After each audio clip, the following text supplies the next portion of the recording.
संत रामपाल जी महाराज के मंगल प्रवचन।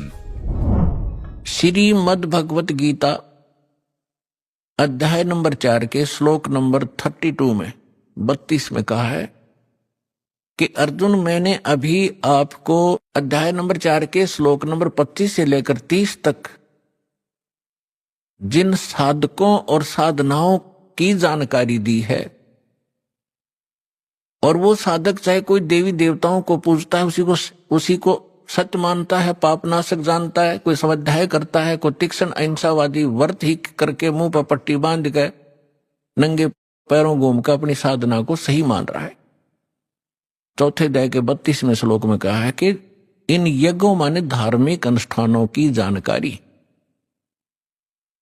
ब्रह्मणे मुखे सच्चिदानंद घन ब्रह्म ने अपने मुख कमल से बोली है।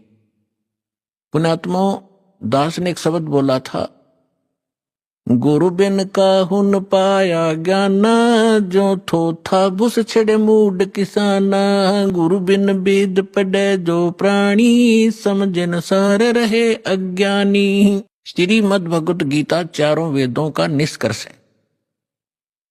चौथे अध्याय के 32वें श्लोक में यहां एक ब्रह्मणे मुखे शब्द है।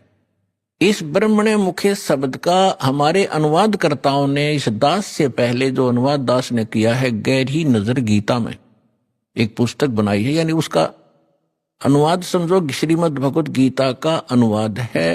उसका नाम लिखा है गहरी नजर गीता में। इससे पहले जितने महापुरुषों के आप अनुवाद उठाकर देखोगे उसमें क्या लिख रखा है, ब्रह्मणे मुखे का अर्थ किया है वेद की वाणी। और इन्हीं अनुवादकर्ताओं ने 17वें अध्याय के 23वें श्लोक में इसी ब्रह्मणे का अर्थ किया है सच्चिदानंद घन ब्रह्म। वो यथार्थ अनुवाद है, वो सही अर्थ है। यहां ये विचलित हो गए तो ये विद्वान नहीं थे, इसलिए इन्होंने अनुवादों का अड़ंगा कर दिया। अपनी ओछी सोच से अर्थ भी अनर्थ कर दिए। ब्रह्म का अर्थ भगवान होता है, तो ब्रह्म का अर्थ कोई वेद करता है तो महामूर्ख है। वेद एक संविधान है, भगवान की जानकारी देता है, उसके नियम